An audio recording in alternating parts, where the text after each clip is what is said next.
Bismillahirrahmanirrahim. Assalamualaikum warahmatullahi wabarakatuh. Perkenalkan, nama saya Ima Siti Jubaidah dari kelas PMI 6B. Pada video kali ini, saya akan menjelaskan mengenai hasil evaluasi belajar mata kuliah pengembangan ekonomi umat.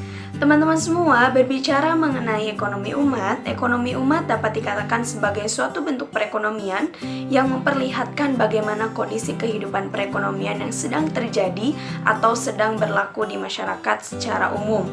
Kondisi ekonomi yang memperlihatkan apakah masyarakat Islam mengalami kehidupan perekonomian yang sejahtera atau tidak.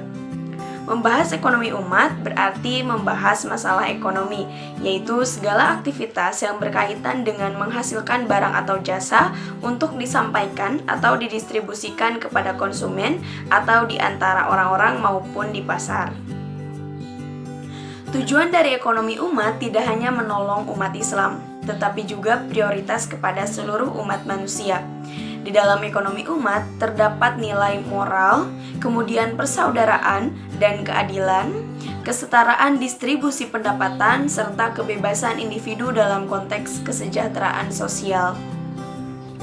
Ada beberapa hal yang sangat penting diperhatikan dalam upaya membangun ekonomi umat, diantaranya sebagai berikut.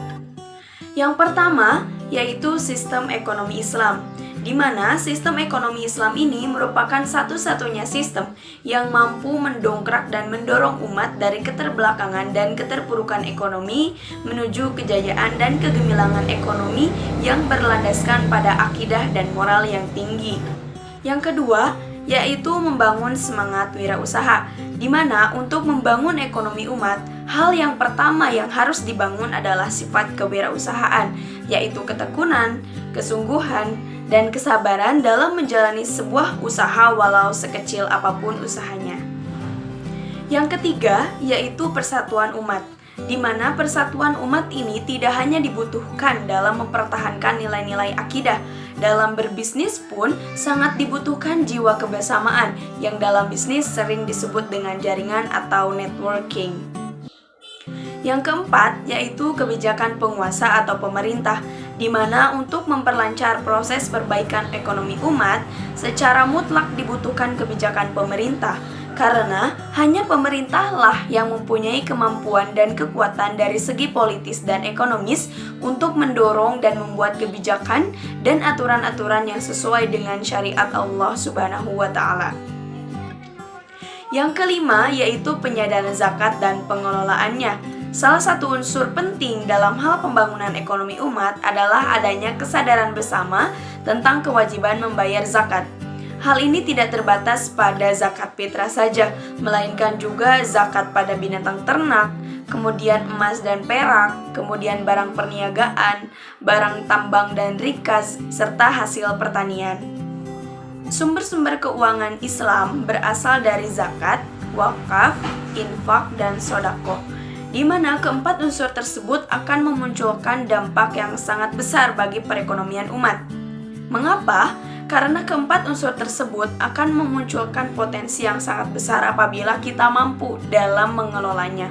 Salah satunya yaitu zakat, di mana zakat kita bisa alih fungsikan dari zakat konsumtif menjadi zakat produktif. Zakat memiliki potensi yang sangat besar untuk mendanai berbagai inisiatif program pemberdayaan masyarakat dan bisa jadi andalan keuangan Islam di masa depan yang memungkinkan untuk memobilisasi sumber keuangan lainnya. Zakat ini sebenarnya memiliki kelebihan apabila dibandingkan dengan keempat rukun Islam lainnya, sebab zakat selain berdimensi ubudiyah juga berdimensi sosial kemasyarakatan secara langsung berbentuk material. Wirausaha sosial merupakan salah satu cara yang dapat kita lakukan dalam peningkatan atau pengembangan wirausaha ekonomi masyarakat. Menurut Serto dan Miller mencatat bahwa terdapat 3 cara dalam melihat kewirausahaan atau social entrepreneurship.